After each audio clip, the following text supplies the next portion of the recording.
know everything concerns you, and for months you've talked about, you pounded home about not taking anything for granted. And there comes a point in time, obviously, where you just get on the field and see what happens. How would you gauge pooling the off-season, the fall camp, pooling all that together? How would you gauge the readiness and preparedness for this team moving forward in this new chapter? I think we're reasonably on track. The effort has been good during this period of time. It goes fast.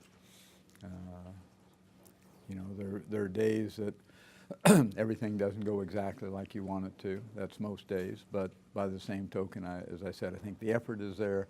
I think the execution is still in the polish stage.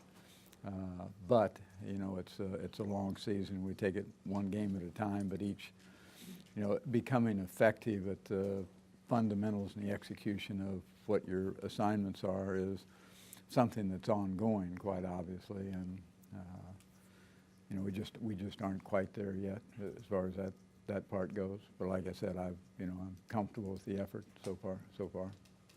Coach, with that theme that we've talked about during the offseason about the importance of having that experienced quarterback coming back, the senior season,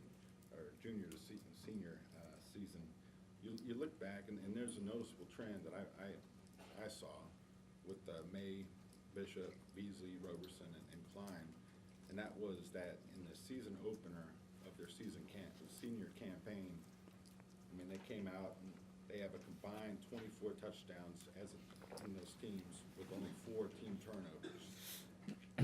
What have you maybe seen among this group, maybe that it factor, that they've been able to demonstrate that they're more comfortable with Jake and maybe able to execute and be efficient? Is there a time limit on him? Where'd you get that chain, by the way? My wife. Your wife, okay. The effectiveness and comfort level and efficiency that maybe this team has demonstrated with a returning quarterback in Jake. Well, I think they have confidence in Jake. I think Jake has said on numerous occasions that he feels more comfortable and feels like he gets it a little bit better, and that should go with experience. I think all the youngsters that you mentioned, and then it's true not just the quarterback spot, it's true across the board. It only makes sense that with years experience under your belt that you should be an improved player, and you should have greater confidence in your capabilities, and that should show. And consequently, your teammates should identify with that as well. I mean, as I said, it's not just Jake. I mean, you take anybody you want to, but you take a B.J. Finney, and all the players respond to B.J. and anticipate and expect that he, is working diligently to become better, and that he will be better, just through the experience. Go ahead, Kenny. You listed Charles Jones as your starting running back, but was the competition for that as strong as you would like, and what maybe put him over the top? Well, it was, and whether or not that holds true remains to be seen. It's not written in stone right now. So it's still competitive, will remain competitive throughout the rest of a good portion of the week anyway, probably today and tomorrow. And if there is a change, we'll identify that. But it's not, as I said, it's not written in stone. Coach, coming off a year when you did lose your opening game, what would you say are some of the main points you're emphasizing with the guys right now to correct that and make sure it doesn't happen this season? Well, I think same thing we always talk about. Number one is not taking anything for granted. Not taking their own performance for granted, not taking their improvement for granted, not taking the opponent for granted, and the other aspect is, it's just continued improvement. It's not a week of preparation that you plateau in your improvement. That's got to be ongoing throughout the course of the year. So I would say number one, in simplicity, number one is don't take any of that for granted, and number two, keep getting better. Get better today, and so on. And that's virtually what we talk about.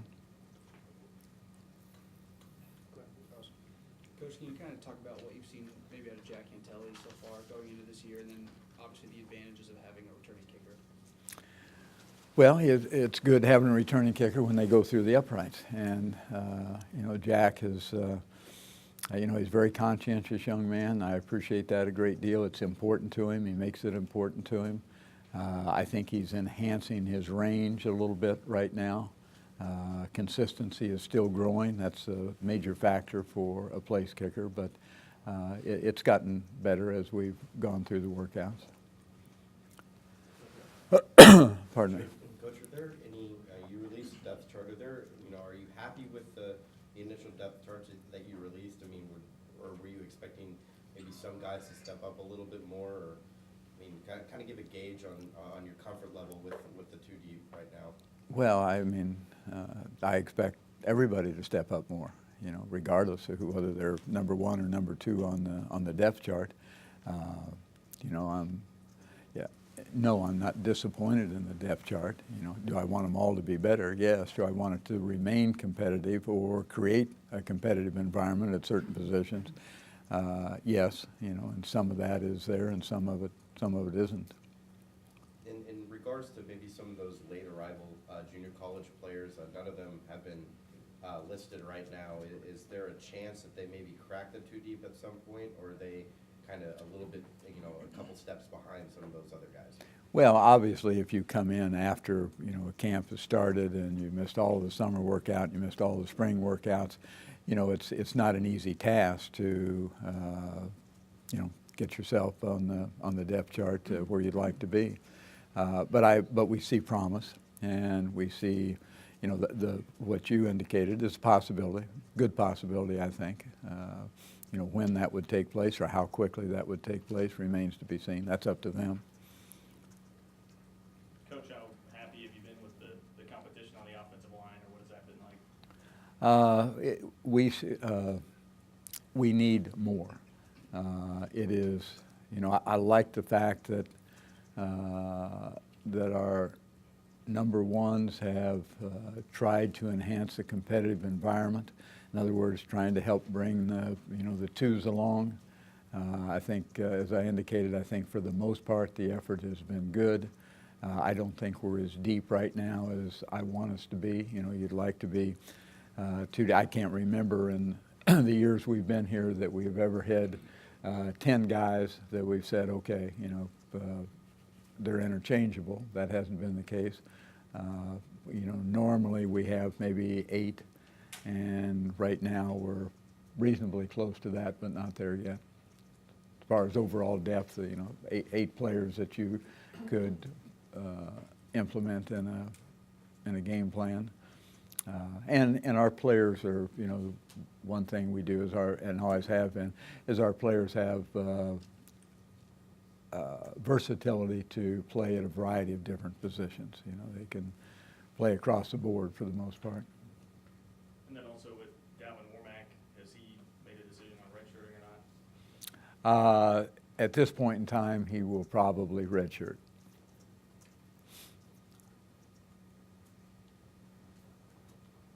Raise your hand for questions. Here, go ahead. Go ahead, please. Speaking of freshman coach, Elijah Lee's on the depth chart as an outside linebacker. Can you talk about his progress and some of the other young guys that Jordan Willis now, some of the returning starter defensive? Well, Elijah and Jordan, there's some similarities there. One's older than the other and all, more experience, but, both of them play hard. That's what I appreciate. They're going to give their best effort all the time, every time. Jordan has really just, he's one of those guys that's kind of the epitome of daily improvement, just gets himself a little bit better day in and day out.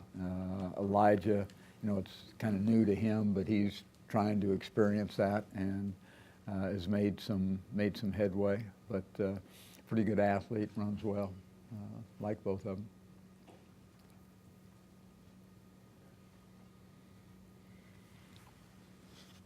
You mentioned that the running back situation is temporary for now, but is there something that gives Charles the nod right now as a starter? Is there something that gives him the Gives nod? him the nod specifically that you've seen so far? Well, I mean, he's at the top of the list. He may not be alone at the top of the list right now, and obviously isn't. But I think he's one of those young guys. I've seen the improvement come. It's important for our backs to be versatile, to be able to handle all aspects of the game, and obviously be able to run the ball well and with some explosiveness, and to be able to block well, and to be able to be active in the passing game as a receiver. And I think he's made improvement in all three of those areas. DeMarcus would be, a contender as well, as in contention for that. And DeMarcus has made improvement in those areas as well. So they're getting better at being multifaceted running backs. Bill, you've got a couple of Topeka, or guys from the Topeka area that are on your 2D, Will Geary and Trent Hanking in particular. Can you just talk a little bit about what you've seen in them this month and what's impressed you? Well, both of them really have, just continue to work diligently, continue to make improvement, practice hard, play hard. Will's on the, he's right there. He's on the verge of, he'll get active in a rotation with our inside front two. But Prince of a guy, and just rolls the sleeves up, and a guy that everybody ought to be proud of. Trent, is kind of a little bit of a newcomer also, and he's kind of experiencing things, but he manages to do exactly that. He works at it. He gets a little bit better all the time. He's learning more and more and more about the position he plays. I think, all of us feel comfortable that he's going to be a fine player. How quickly that materializes remains to be seen. Coach, throughout the last month or so, obviously you've been focused on making your team better, and I'm curious, as the season opener approaches, at what point in time do you typically shift your focus from your team to the opponent for this week, and what do you know about Stephen F. Austin? Well, that kind of goes with the territory. You have actually for the first ball game, you have all the time you want in order to prepare for that opponent. But, we normally get started. In other words, we give our scout reports on Sunday, so that's a day earlier than what we might normally do that. We've had a little bit of repetition on Stephen F. Austin on Saturday and on Friday of this past week. Previous to that, we spent some preparation time on other opponents as well. Always do that. Stephen F. Austin, one is, last year, even though there was a coaching change, you look at the personnel, this was an offensive football team last year that led the nation, in their division in total offense. Very productive, very strong in the passing game. New quarterback who's has had some success transferring before the transfer. I think running back they like Johnson is number 6. Is a powerful runner. He's about 225 to some right in that vicinity, and runs extremely hard. 1,000-yard rusher. All the receivers back. I can't quote the numbers to you, but I think they have 4 receivers that had over 700 yards receiving last year. Had a 1,000-yard rusher, one at 900 something, one at 8 something, one at 7 something. So they've got the pieces, I think, in place coming back. From a defensive standpoint, they were at the other end of the spectrum last year, on defense. But everything that comes out of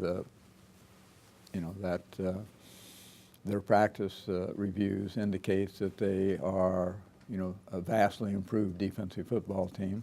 And as you go through and look at their depth chart, you'll see, on their defensive depth chart, I think they have 5 transfers from major schools, Texas A&M, Baylor, KU, Central Florida, I think, Utah. But, they've got a lot of, transplants that are there right now that certainly, formidable and vastly improved from a defensive standpoint. Kicker is on track to, break their record in terms of points scored. So he's been, proficient as a place kicker. So, on and on. Is that good enough? You said yesterday you'd probably give more than one running back a shot in this first game. Is that something you want to do as the season goes on, split carries there, or would you rather have one guy you can lean on most of the time? Well, and it kind of depends. I think right now, just out of the norm, you probably rather have, one guy do it. That may or may not pan out. The two that I mentioned now, Jarvis Leverett is going to fit into the mix. I mentioned Judah Jones, as well. So it's not really two people. Now we're not going to play. We're not going to rotate four guys in there. I can assure you that we're not going to rotate three guys in there. But we might have pause and reason to utilize two guys. Like I said, is it better that way? Could be, but if just off the top of my head, my preference would be to have one. And I also wanted to ask your thoughts on Caleb Pruitt. He seems like he, to get on the 2 deep, did something good in the preseason camp. What did you like most about his game? Well, he's athletic. He runs well. He's a bright young guy, picks things up very, very quickly. So he got invested in the system and schematically very quickly, and his retention rate is very good, even though there's so much thrown at you during the course of the first 3 weeks. So all that put together, he's rapidly moved himself beyond being a first-term guy. He's playing like he's got some experience here. If I'm looking at this right, I think I counted 25 seniors and juniors on your 2 deep, and 19 that were sophomores, redshirt freshmen, or true freshmen. And you talk about quality competition and quality depth and developing that. Obviously, these guys probably wouldn't be on unless they were talented. What does that speak to the young talent that this squad possesses right now? Well, I don't know what it says to them other than, you always have a chance. Got to compete, and if you let, if you let a year pass you by without trying to improve your capabilities, then you probably fall further behind. But you'd have to ask them what that means to them. I don't know. How big of a theme is last year's season opening loss? I mean, do you want to drive that point home to get them prepared, or you want them to kind of put it behind them and not dwell on that? Well, I've certainly made the point on numerous occasions, but it's not anything that that I'm going to dwell on. It still boils down to part of what I mentioned a little bit earlier. Part of taking things for granted, so to speak. Part of it is not always the opponent. Sometimes it's just your own personal performance level, and that's always a concern. That sometimes you just labor under the assumption that you're going to do what you do, and that doesn't happen that way. Life doesn't happen that way, and so it still goes. It goes back. It backtracks to the improvement level. Day in and day out. I'm more invested in that than I am anything else, but it is important, and the players have assured me that they feel like they have not taken this opening ball game or their performance level or anything else for granted. I mean, that's the feeling of our players right now. Coach, Joe Huebner is listed as your backup quarterback. What has Joe done to win that battle for the backup job? And now that he's on the depth chart, does this move him closer to being on scholarship instead of being walk-on? He is on scholarship, and he has earned it, and he has really done extremely well in camp now that he's had the opportunity to, perform with a great deal of consistency. By that I mean get on the field and get reps with the ones and the twos, and he's done a nice job with it. He has a very, very good understanding of what our offense is all about. Manages, the offense extremely well. Is throwing the ball well, get the ball downfield. He's got a nice, strong arm. Still, both of them still make some mistakes, but he just keeps, making that improvement. He levels off a little bit, but right after that, he's taken some steps forward. He can run with football. He's really done a nice job. He's caught he's caught eyes during the course of the 2 days. Coach, kind of piggybacking off the nothing for granted about the first game of last year, but do you see that same sense of focus with this group as you did with the one that you were pleased with heading into the Buffalo Wild Wings Bowl?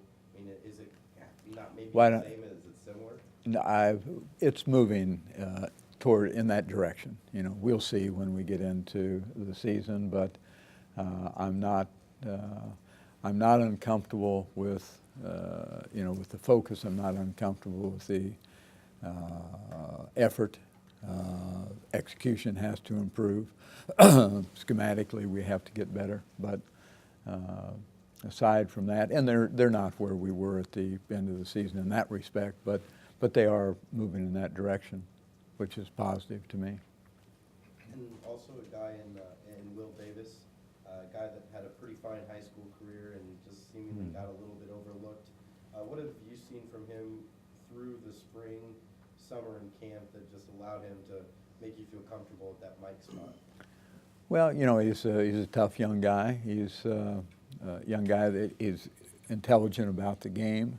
He learns the system extremely well. He's a very responsible young guy. You got to have people at that position that are, that get where they need to be, doing what they need to be doing. That's a discipline aspect of it, self-discipline, and he has that. You don't get Will out of position, very often. He's always going to give you the best effort that he has. He's not afraid to hit you. So he's what you're looking for there. You mentioned that you've seen some scouting reports from some other opponents, and I was curious if having a conference game in week 2 has shifted your planning at all as the season begins, or just how do you feel about that being the case? Because I know it's something that isn't a norm for you guys as the season begins, thinking that early. Well, it isn't. That's a whole other story, but it really hasn't altered to any great extent. Have we done some preparation for Iowa State? Yes, we have. But every year, I mentioned that a little bit earlier, normally 7 or 8 days before the first ball game, that's where our focus is. And the week prior to that, we spend some time on probably the first 4 opponents, each one, and hopefully we can retain that, what we worked on. So no, it's not any different than it has been. That's not taking them for lightly. It's just, that would be senseless to begin with. But it's just the norm for us, I think, more than anything else. Coach, excuse me, I was curious about your thoughts on the camp that Andre Davis has had, and for that matter, just your overall thoughts on the receiving corps and how they've done this fall. Well, they collectively, and this, I think they've kind of gone the way Andre has. So I can answer the question in one swoop. What's that term? Felt swoop. Okay, I've got to practice that. But they probably collectively, and when I say collectively, maybe those guys that would make up if you put 4 on the field, would make up that group. You've got a couple of guys that have the experience here and really have performed well during the camp, met expectations. The others, which we have probably 4 in that group, really just from the very beginning, really improved their their play and their understanding and their execution, and then got to a point where it really kind of started to fall off, and we became very inconsistent with that group, and now they're starting to regain that level of performance. Andre follows suit with that. I mean, he was very impressive at the outset of the camp, and which tells you that he's very, very capable. And then his performance level slipped off a little bit, and now it's starting back up. So still have a little ways to go, but they're making headway. They're back on track. Let me put it that way. Coach, along those same lines, Deontay Burton, the wide receiver a year ago compared to now, what has he done?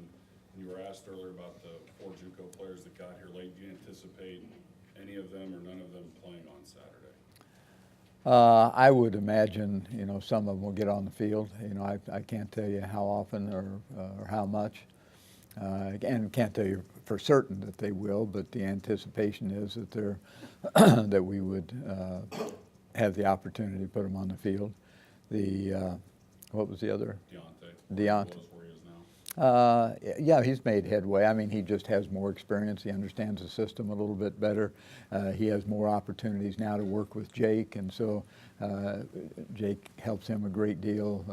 The other receivers, Curry and Locke, help him out a great deal, and so he's really developing into the system. He'd probably be our number 3 guy right now. You mentioned Judah Jones has played some at running back, but you also list him at receiver. How is he splitting that time, and are you just kind of moving him around in the offense, or what kind of is his role, I guess? Well, his role will be whatever we decide for him to do, but he's right now he'll do both, and I don't think that's. He's a young pup. Not too much to ask of him. Obviously has some talent, or we wouldn't be doing that. His retention level seems to be good right now, which allows him to manage, playing 2 different positions. And he's doing fine. Also, Lee and Pruitt as the true freshmen on the depth chart. Any other true freshmen you anticipate at this point? I think that's probably it right now. Yeah. Obviously, this week around town, with it being the first game, there's a lot of excitement from the pep rally to the family reunion, this Saturday. For you as a coach, is this week have that added excitement to it with it being the first game? Well, I think everybody's anxious to get started. Our players certainly are. And, that like the old adage that, every team in the country, all the players will tell you they're anxious to hit somebody other than themselves. And, I understand that. So I think the enthusiasm is there. As coaches, we've done it, time and time and time again. And yes, we're anxious to, get on the field, but not so anxious that you overlook what your preparation really needs to be. So, it goes back again to kind of taking it a moment at a time, an hour at a time, a day at a time, and really stay focused on that. And if you do that, then, it's just a matter of trying to make sure that we've got all the marbles in the right slots and all the pieces together. And so you don't have, a great deal of time to get overly excited one way or the other. I don't, anyway.